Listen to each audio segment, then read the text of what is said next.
नमस्कार दोस्तों, जय माता दी, जय माँ लक्ष्मी। तो दोस्तों आइए हम आज नाग पंचमी की कथा सुनाते हैं और अच्छे तरह से जानते हैं और समझते हैं। अगर आप इस कथा को सुन लेते हैं तो आपके जो भी कष्ट हैं, जो भी दरिद्रता है वो दूर हो जाएंगे। जो भी काल सर्प दोष है वो भी आपके दूर हो जाएंगे और मिट जाएंगे। तो आइए शिव शंकर भोलेनाथ का नाम लेते हुए, भगवान शिव शंकर का भोलेनाथ को प्रणाम करते हुए अब इस कथा को हम शुरू करते हैं। तो दोस्तों स्किप ना करते हुए इस कहानी को आप जरूर सुने और आगे आपको यह कहानी पसंद आए तो इस चैनल पे जो भी आप नए हैं तो आप मेरे साथ जरूर जुड़ जाएं, मेरे फैमिली के साथ, यानी कि मेरे परिवार आप जरूर बन जाएं सब्सक्राइब करके, और इस वीडियो को लाइक करके ज़्यादा से ज़्यादा दोस्तों अपने दोस्तों के पास जरूर शेयर करें। तो आइए अब इस कथा को अच्छे तरह से सुनते हैं। तो दोस्तों प्राचीन काल में एक सेठ जी के 7 पुत्र थे। सातों का विवाह हो चुका था। दोस्तों सबसे छोटे पुत्र की जो पत्नी थी वह बड़े श्रेष्ठ और चरित्र विदुषी और सुशील थी, परंतु उसका कोई भाई नहीं था। एक दिन बड़ी बहू ने घर लिपने के लिए पीली मिट्टी लाने के लिए सभी बहुओं को साथ लेकर चलने के लिए कहा। तभी धलिया और खुरपी लेकर मिट्टी खोदने लगी। तभी वहां एक सर्प दिखाई दिया जिसे बड़ी बहू खुरपी से मारने लगी। यह देखकर छोटी बहू ने उसे रोकते हुए कहा, मत मारो इसे, यह बेचारा निरपराध है। यही सुनकर बड़ी बहू ने उसे नहीं मारा। तब सर्प एक ओर न बैठा और तब छोटी बहू ने उससे कहा, हम अभी लौट कर आते हैं, तुम यहाँ से मत जाना। यह कहकर वह सबके साथ मिट्टी लेकर घर चली गई और वहां कामकाज में फंसकर सर्प से जो वादा किया था उसे भूल गई। उसे दूसरे दिन वह बात याद आई। बैठकर तब सोची कि चलो सर्प भैया से हम मिलाते हैं। तब जब वहां पहुंची तो सर्प को उस स्थान पर बैठा देखकर बोली, सर्प भैया नमस्कार। सर्प ने कहा, तुमने भैया कहा है मुझे, इसलिए मैं तुझे छोड़ देता हूँ, नहीं तुझे काट लेता झूठ बोलने के कारण से।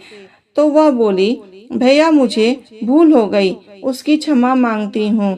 तब सर्प ने बोला, अच्छा तू आज से मेरी बहन हुई और मैं तेरा भाई हुआ, तुझे जो मांगना है मांग लो। वह बोली, भैया मेरा कोई नहीं है, अच्छा हुआ जो तू मेरे पास भाई बनकर आ गया।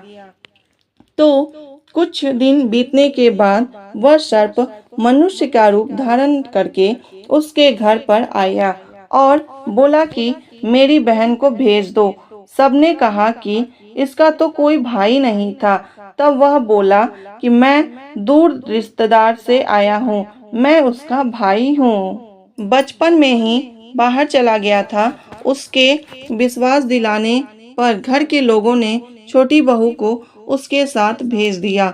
उसने मार्ग में बताया कि मैं वही सर्प हूँ, इसलिए तू डरना नहीं, और जहाँ चलने में कठिनाई हो वहाँ तू मेरा पूंछ पकड़ लेना। उसके कहे अनुसार ही किया और इस प्रकार से छोटी बहू उसके घर पहुँच गई। वहाँ के धन ऐश्वर्य को देखकर वह चाहती हो गई, मतलब चकित हो गई। एक दिन सर्प की माँ ने उसे कहा, मैं एक काम से बाहर जा रही हूँ, तू अपने भाई को ठंडा दूध पिला देना। उसे यह बात ध्यान न रही। दोस्तों उसे गर्म दूध पिला दिया जिससे उसका मुख बेहतर तरह से जल गया। यह देखकर सर्प की माता बहुत ही नाराज हो गई, परंतु सर्प के समझाने पर शांत हो गई। तब सर्प ने कहा कि बहन को अब उसके घर भेज देना चाहिए। तब सर्प उसके पिता ने उसे बहुत सारा सोना चांदी का जवाहरात वस्त्र आभूषण देकर उसके घर पहुंचा दिया। इतना सारा धन देकर बड़ी बहू ने ईर्ष्या से कहा, तेरा भाई तो बड़ा धनवान है, तुझे तो उससे और भी धन लाना चाहिए था। सर्प ने यह वचन सुनकर तुरंत ही सब वस्तुएं सोने की लाकर दे दी। यह देखकर बड़ी बहू ने कहा, इन्होंने झाड़ने के लिए झाड़ू भी सोने की होनी चाहिए। तब सर्प ने कहा, इन्हें झाड़ू भी हम सोने की लाकर दे देते हैं। सर्प ने छोटी बहू को हीरो मणियों का एक अद्भुत हार दिया था। उसकी प्रशंसा उस देश की रानी ने भी सुनी और वह राजा से बोली कि सेठ की छोटी बहू का हार यहाँ आना चाहिए। राजा ने मंत्री को हुक्म दिया कि उससे वह हार लेकर शीघ्र उपस्थित हो। मंत्री ने सेठ जी से जाकर कहा कि महान जी छोटी बहू का हार पहनेंगी, वह उससे लेकर मुझे दे दो। सेठ जी ने डर कर कारण छोटी बहू से हार मांग कर दे दिया। छोटी बहू को यह बात बहुत बुरी लगी दोस्तों। उसने अपने सर्प भाई को याद किया और आने की प्रार्थना की, भैया रानी ने हार छीन लिया है, तुम कुछ ऐसा करो कि जब वह हार उसके गले में रहे तब तक के लिए सर्प बन जाए और जब वह मुझे लौटा दे तो वह हीरो मणियों का हो जाए। सर्प ने ठीक वैसा ही किया। जैसे ही रानी ने हार पहना वैसे ही वह सर्प बन गया। यह देखकर रानी चीख पड़ी और रोने लगी। यह देखकर राजा ने सेठ के पास खबर भेजा कि छोटी बहू को तुरंत भेजो। सेठ जी डर गए कि राजा ने जाने न क्या किया होगा कि वे स्वयं छोटी बहू को साथ लेकर उपस्थित हो। राजा ने छोटी बहू से पूछा, तूने क्या जादू किया है? मैं तुझे दंड दूंगा। छोटी बहू बोली, राजन धृष्टता क्षमा कीजिए, यह हार ही ऐसा है कि मेरे गले में हीरो मणियों का हो जाता है और दूसरे के गले में सर्प बन जाता है। यह सुन राजा ने वह सर्प हार उसे देकर कहा, अभी पहनकर दिखाओ। छोटी बहू ने जैसे ही उसे पहना वैसे ही हीरो मणियों का हो गया। यह देखकर राजा को उसकी बात को विश्वास हो गया और उसने प्रसन्न होकर उसे बहुत सा मुद्राएं पुरस्कार में दे दी।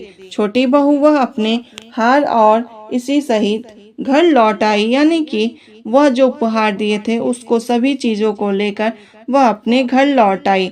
उसके धन को देखकर बड़ी बहू ने ईर्ष्या के कारण उसके पति से कहा कि और इससे तो धन आया कहाँ से है? यह सुनकर उसके पति ने अपनी पत्नी को बुलाकर कहा, सही सही बता दो, यह धन तुझे कौन दिया है? तब वह सर्प को याद करने लगी और तब सर्प ने उसी समय प्रकट होकर कहा कि यदि मेरी धार्मिक बहन के आचरण पर संदेह प्रकार किया तो मैं उसे खा लूंगा। यह सुनकर उसका पति बहुत प्रसन्न हुआ और सर्प देवता को बड़ा सत्कार किया। तो दोस्तों इस तरह से जिस दिन उसने सत्कार किया और उसके बाद से उसने सर्प देव को ठंडा दूध पिलाया। तो इस तरह से दोस्तों उसी दिन से नाग पंचमी का जो त्योहार है मनाया जाता है। उसी दिन से दोस्तों नाग पंचमी का दिन बहुत सारे लोगों के वहाँ नाग पंचमी के दिन ही पूजा पाठ होती है और बहुत सारे लोगों के घर में सप्तमी के दिन पूजा पाठ होती है। हमारे वहाँ दोस्तों सप्तमी के दिन होती है और आपके वहाँ दोस्तों कब होता है नाग पंचमी का ये जो पूजा पाठ है? तो बताइएगा दोस्तों आप कमेंट बॉक्स में। और साथ में दोस्तों श्री शिवाय नमस्तुभ्यम जरूर कमेंट बॉक्स में लिखिएगा, जिससे भगवान भोलेनाथ हमेशा आपके साथ बने रहें और हमारे साथ भी। तो दोस्तों आपको यह मेरी वीडियो और कहानी कैसी लगी कमेंट बॉक्स में जरूर बताइएगा। और साथ ही साथ आपको हम अब धन्यवाद कहते हैं। और अगर आपको यह वीडियो पसंद आई हो तो लाइक एंड सब्सक्राइब करके ज़्यादा से ज़्यादा शेयर जरूर कीजिएगा दोस्तों।